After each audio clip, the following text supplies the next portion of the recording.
हे Korean जगह viewers, आज हम बात करने वाले हैं love like the Galaxy episode 53 की। So let's get started. यहाँ जीतोंग शाओशेंग के कमरे के बाहर बैठी होती है। वो कहती है, मैंने उस दिन तुमसे बदतमीजी की और झूठ भी बोला जनरल हु के प्यार को लेकर। आई एम सॉरी, मेरे हस्बैंड नहीं रहे। मेरी फैमिली मुझे दूसरी शादी के लिए फोर्स कर रहे हैं ताकि वो पावर में आ सके। मेरी जैसी को अच्छा मैच मिलना मुश्किल है, सो मैं डर गई। शाओशेंग कहती है, तो इसलिए तुम हुबुई को छोड़ना नहीं चाहती थी। जीतोंग कहती है, मैं उसे बचपन से ही पसंद करती थी, मैं उसके साथ रहना चाहती थी।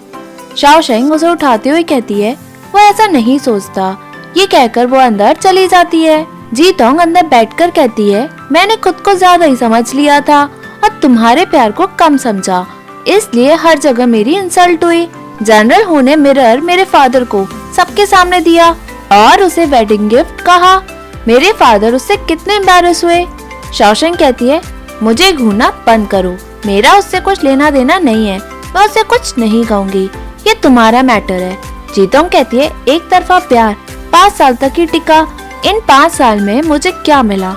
मैं तुम्हें ये सब इसलिए बताने आई क्योंकि मैं पूरी जिंदगी नॉर्थ वेस्ट में बिताऊंगी। आज रात को ही मैं चली जाऊंगी।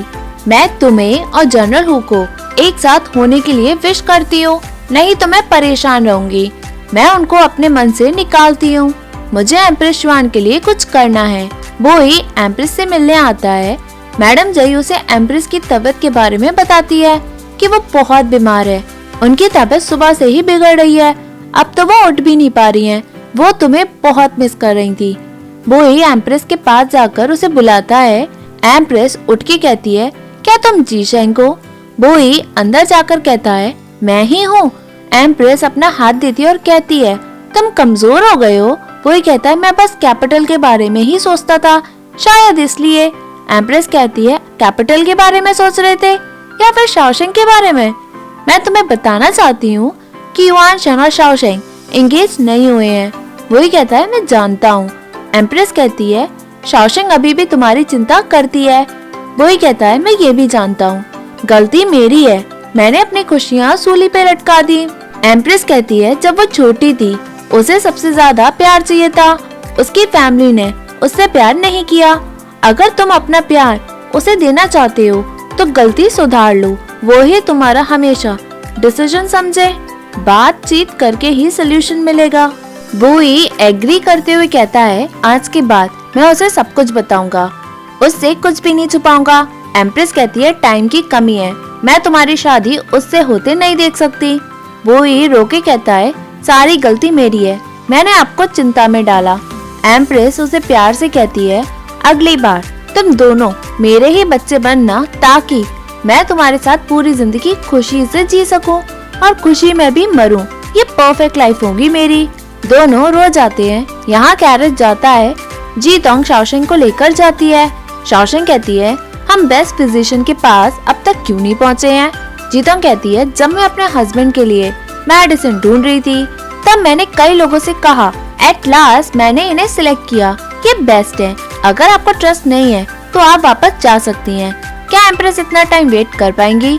शाओशेंग कहती है, कैरेज रोको, मुझे डायरेक्ट लोकेशन बताओ, मैं वापस जाकर मैजेस्टी से कहकर उनके लिए प्रेशियस गिफ्ट लेकर आऊंगी। जीतोंग कहती है, आपको मुझ पे ट्रस्ट नहीं है क्या? देखो, सिर्फ यही मैं कैपिटल में लेकर आई थी और अब मैं इन्हीं के साथ नॉर्थ वेस्ट जा रही हूँ। जाने से पहले मैं तुम्हें नुकसान क्यों पहुँचाऊंगी? यहाँ मैडम जई आकर कहती है, जनरल कुइकी ने लेटर भेजा है, उन्हें आपको कुछ अर्जेंट मैटर बताना है। एम्प्रेस उसे जाने को कहती है और बताती है, जब तुम शाओशेंग से मिलो अच्छे से बात करना, वो समझ जाएगी। वो ही एग्री करता है। बाहर मैडम जई वोई को बताती है, जीतोंग शाओशेंग को कैरेज में लेकर गई है, वो पहाड़ी की तरफ जा रहे हैं। वही कहता है, वो कब गई?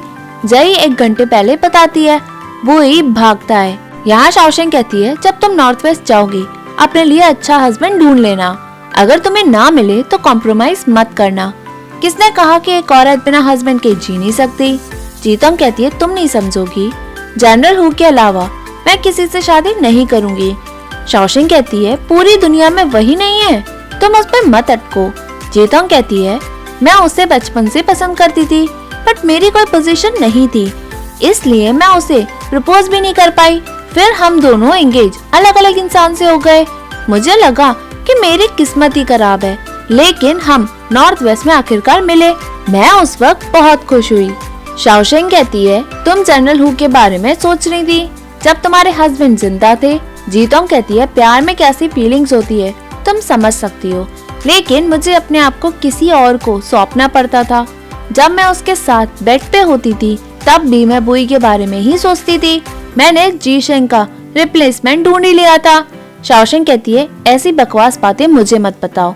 जीतोंग कहती है, तुम हार्टलेस हो, तुम उसके बारे में जानती हो। जब वो नॉर्थ वेस्ट में था उसने लड़ाई में अपनी जिंदगी की परवाह भी नहीं की, वो वहाँ रोज मरने जाता था। तुम उसके लिए पत्थर दिल कैसे बन सकती हो? अच्छी बात है, जीशेंग के पास मैं हूँ, मैं उसे प्यार और रिस्पेक्ट करती हूँ। वो कुछ भी करे मैं उसे ब्लेम नहीं करती, वो जैसा भी है वो मुझे पसंद है। मैं वो नहीं जो अपनी मर्जी से रिश्ता तोड़ देती हूँ। शाओशेंग कहती है, अगर एम्प्रेस की बात नहीं होती तो मैं यहाँ आती भी नहीं। रोको कैरेज को। जीतोंग उसे पकड़ के बैठाती है और कहती है, तुम्हारी वजह से बुई ने सारे रिश्ते मुझसे तोड़ दिए हैं, मेरा सब मजाक उड़ा रहे हैं, मैं कहीं अब जा भी नहीं सकती, मैं तुम्हें जाने दूं? शाओशेंग कहती है, मुझे छोड़ो।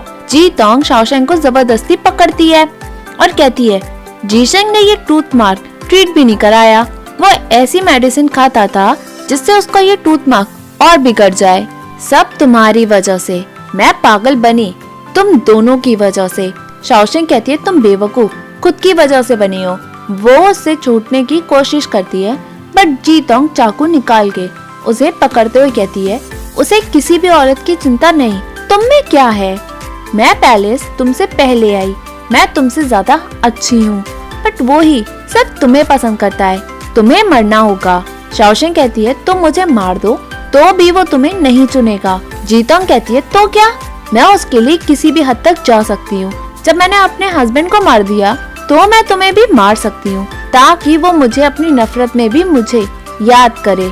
यहाँ कैरेज आगे बढ़ता है, पीछे से हीरो यानी हमारा बुई की एंट्री होती है। वो अपने प्यार को बचाने के लिए भागा चला आता है और कैरेज को रोकने के लिए कहता है। अंदर जीतोंग शाओशेंग को मारने की कोशिश करती है। सर्वेंट बुई से डर के गिर जाता है। जीतोंग कहती है, अगर तुमने कैरेज को रोका तो मैं इसे यही मार दूंगी। बुई कहता है, उसे छोड़ो, हम बात करेंगे। जीतोंग कहती है, बात? मैं कल तुमसे भीख मांग रही थी पर तुमने सुना बिल्कुल भी नहीं, और अब डर रहे हो? अगर मैंने इसे छोड़ा तो तुम मुझसे शादी करोगे, बताओ? वही कहता है, छोड़ो उसे, मैं कुछ भी करूँगा। जीतोंग कहती है, झूठ मत बोलो मुझे, मैं तुम्हें जानती नहीं हूँ क्या? वो शाओशेंग का गला पकड़ती है। शाओशेंग के अलावा तुम किसी से शादी नहीं करोगे, तो मैं जिंदा क्यों रहूं? मैं इसी के साथ मरूंगी। वो जैसे ही चाकू शाओशेंग को मारती है, वो ही चाकू पकड़ लेता है। उसका खून बह रहा होता है। वो चाकू पकड़कर बाहर फेंक देता है। शाओशेंग जीतोंग को धक्का मारती है। कैरेज खाई की तरफ बढ़ता है। वो ही कैरेज पे कूद जाता है। वो कैरेज को कस के पकड़ के घुमाने की कोशिश करता है, बट कैरेज संभल नहीं पाता, वो खाई में गिरता है। वो ही अंदर जाकर शाओशेंग को पकड़ के बाहर ले आता है। दोनों खाई में लटके होते हैं। वो ही कहता है, शाओशेंग पकड़ो। शाओशेंग कहती है, छोड़ो मुझे, तुम अकेले ऊपर जा सकती हो, अगर तुमने मुझे नहीं छोड़ा तो हम दोनों मरेंगे। बुई फिसलता है। शाओशेंग उसे छोड़ने को कहती है। वही कहता है, मैं तुम्हें तब छोड़ूंगा जब मैं मर जाऊंगा। शाओशेंग ऊपर आने की कोशिश करते हुए कहती है, हु बुई, अगर तुम मेरे लिए मर भी गए तो भी मैं तुम्हें माफ नहीं करूंगी, छोड़ो मुझे। बुई कहता है, मैं तुम्हारे बिना जिंदा नहीं रहूंगा, मैंने तुम्हारे साथ बहुत गलत किया, मैं तुम्हारी माफी लायक नहीं, बट हमारी कसम की सील है, तब से मैं तुम्हें अपनी वाइफ मानता हूँ, इसलिए तुम जिंदा तो मैं जिंदा रहूंगा, अगर तुम मर गई तो मैं भी साथ मरूंगा। शाओशेंग रोती है। वही उसे खींचता है। दोनों एक दूसरे को देखते हैं। तभी कोई की आता है, वो रस्सी डालता है। वो ये शाओशेंग को रस्सी पकड़ने को कहता है। शाओशेंग रस्सी पकड़ती है। दोनों ऊपर आते हैं। शाओशेंग कहती है, तुम्हारी चोट कैसी है? वही कहता है, ठीक है, मैं पट्टी करवा लूंगा। लेडी चेंग, आप मुझे आपको पैलेस में छोड़ने दें। शाओशेंग मना करके कहती है, मैं खुद ही चली जाऊंगी। वही कहता है, तो क्विकी को तुम्हें छोड़ने दो, मेरा कैरेज आप ले जाएं, मैं चलता हूँ। वही और शॉशैंक अलग अलग रास्ते जाते हैं, दोनों भरते हैं। तभी रिपोर्ट आती है कि एम्प्रेस आपको वापस बुला रही है। एम्प्रेस अपनी आखिरी सांसें ले रही है। यहाँ वही और शॉशैंक भागे भागे आते हैं। बाहर बारिश होती है। वो एम्प्रेस के पास अंदर जाते हैं। एम्प्रेस अपनी आखिरी सांसें ले रही होती है। सभी वहाँ बैठे होते हैं। मैजेस्टी एम्प्रेस का हाथ पकड़ा होता है और कहता है, तुम्हारी कोई आखिरी इच्छा है क्या? बताओ मुझे, मैं उसे पूरा करूँगा। एम्प्रेस कहती है, मैंने अपनी जिंदगी लोगों के साथ ही जिया है, अब बात करके क्या फायदा? मैं आपके साथ कई सालों से रही। आप अंदर से एक बच्चे की तरह हैं जिसे पढ़ना पसंद है। अगर एम्परर ली की वजह से लड़ाई नहीं होती तो देश में शांति होती और आपकी शादी सिर्फ यू हैंग से ही होती। आप आराम से अपनी जिंदगी जी सकते थे। मैजेस्टी कहता है, मैंने ही तुम्हें पकड़ रखा था। एम्प्रेस कहती है, आपका मुझ पे कोई एहसान नहीं है। मैंने आपसे शादी के लिए मना भी नहीं किया। आपसे मिलना मेरी अच्छी किस्मत है। हैंग और सभी वहाँ रोते हैं। मैजेस्टी, आपने बहुत सफर किया है शांति बनाने के लिए। हैंग ने भी यही किया। वो बस रूड, स्ट्रेट फॉरवर्ड और कैजुअल है। आपको लगता है कि वो कोई बात दिल पे नहीं लेती, बट वो मुझसे ज्यादा दर्द में रहती है। आप दोनों अच्छे से रहना जैसे आप पहले रहते थे। अगर मैं नहीं होती तो। तभी यू अंदर आती है और कहती है, एम्प्रेस। मैजेस्टी उठता है। यू बैठती है और कहती है, एम्प्रेस, जब मैं हूँ श्वान फैमिली हमेशा अच्छे से रहेगी। एम्प्रेस कहती है, क्राउन प्रिंस है यहाँ, वो शांत और कैपेबल है, मुझे अब चिंता नहीं। अभी हम अपने बारे में बात करें क्या? तुम ऐसी नहीं हो जो मेरे बेटे को 19 साल में मरवा सकती थी। यू कहती है, जानती हूँ मैं। उस वक्त जब मेरा बेटा 4 महीने का था वो मरा। मैंने भी आप पे शक नहीं किया। एम्प्रेस कहती है, मैं जानती हूँ तुमने शक नहीं किया, तुमने गलत रूमर्स पे ट्रस्ट भी नहीं किया ताकि हमारे बच्चे उन बातों को माने। यू कहती है, मेरे दिल में आप मेरी बहन के समान है। एम्प्रेस कहती है, अगर हम नॉर्मल फैमिली में पैदा हुए होते तो अच्छा होता। यू रोती है। एम्प्रेस सभी बच्चों को अंदर बुलाती है। सभी उससे मिलने अंदर आते हैं। यहाँ एम्प्रेस अपनी आखिरी इच्छा बताती है कि कौन अंतिम संस्कार करेगा और कहाँ करेगा। वो अपने बेटे से कहती है, तुम लोगों को एक जैसा मानते हो, इसलिए तुम ब्रॉड माइंडेड नहीं सोचते ताकि तुम अच्छे से जी सको। मैडम जय अब तुम्हारी जिम्मेदारी है। प्रिंस कहता है, मैं उनका अच्छे से ख्याल रख लूंगा। मैं आपका बूढ़े होने तक ख्याल रखना चाहूँगा।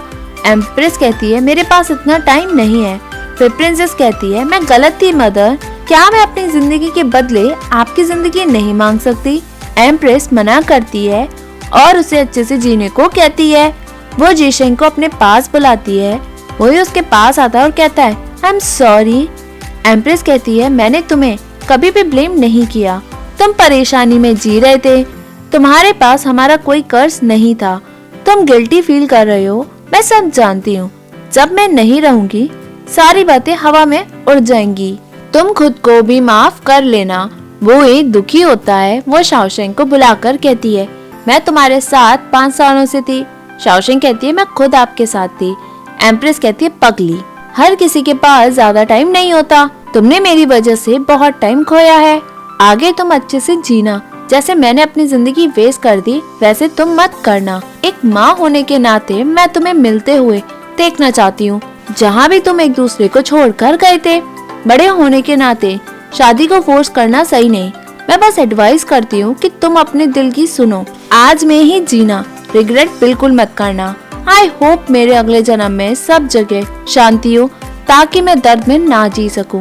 मैं अगले जन्म में खुशी से जीऊं। डियर, मैं खुश नसीब हूँ क्योंकि मेरी शादी तुमसे हुई। हम अगले जन्म में कभी ना मिले। वो ये कहकर मर जाती है।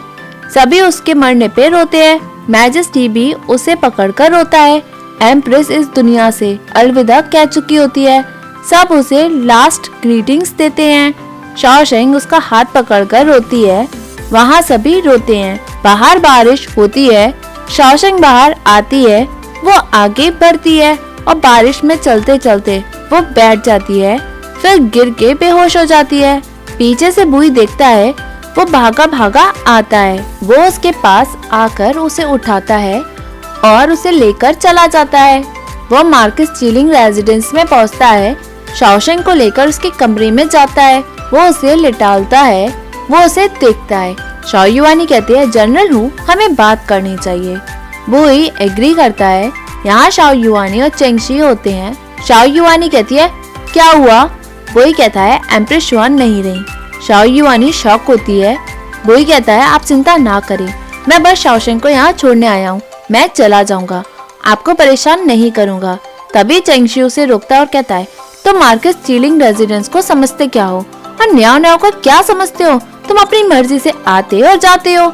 जब तुम्हारी उससे शादी होने वाली थी तुमने उसे छोड़ा।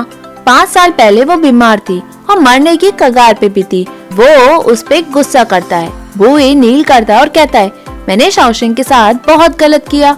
आप उसकी चिंता करते हैं, सो इसलिए मैंने डिसाइड किया है कि मैं उसे कभी भी डिस्टर्ब नहीं करूंगा।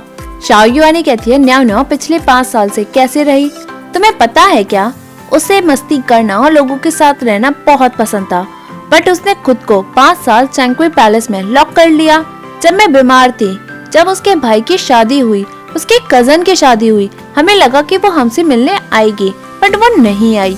उसने 5 साल खो दिए। हमने अपनी बेटी को 5 साल के लिए खो दिया। तुम्हें पता है उसने ये सब किसके लिए किया? तुम्हारे लिए। वो सिर्फ तुम्हारे लिए। वो अपना सर धरती पे पटकता और कहता है, सारी गलती मेरी है, मैं फेल हो गया। जो प्यार शाओशेंग को मेरे लिए था, मैं उसमें फेल हो गया। मैंने चेंग फैमिली का ट्रस्ट खोया। मैंने शाओशेंग के साथ गलत किया। जो भी आपका मेरे ऊपर कर्ज है, मैं उसे पूरी जिंदगी देकर भी नहीं चुका सकता हूँ। मैं खुद को ही माफ नहीं कर पा रहा हूँ, तो मैं शाओशेंग से माफी किस मुंह से मांगू? जब मैं नॉर्थ वेस्ट में था, मैं रातों दिन लड़ता था ताकि तलवार मेरी छाती को चीर के निकल जाए और मैं वहीं मर जाऊं, बट मैं मर ना सका। मैंने उसका दर्द कम नहीं किया, तो मैं मर कैसे सकता था? शाओ युआनी कहती है, जनरल हूँ, हम आपसे गिल्टी होने के लिए नहीं कह रहे। हमने जो कहा उससे हमारा इरादा तुम्हें गिल्टी फील करवाने का बिल्कुल भी नहीं था। हम न्याओ न्याओ के पेरेंट्स हैं। हमने उसे बचपन में प्यार नहीं दिया। हमें भी रिग्रेट होता है। जो भी वो चुनेगी, जिससे भी वो शादी करना चाहेगी, हम उसे जरूर सपोर्ट करेंगे। आप दोनों एक दूसरे से प्यार करते हैं, बट किस्मत क्या कहती है हमें नहीं पता। तुम साथ हो भी पाओगे या नहीं, ये फ्यूचर डिसाइड करेगा। तभी एपिसोड एंड होता है। Hey viewers, if you like this video, please like, share and subscribe this channel. Thank you.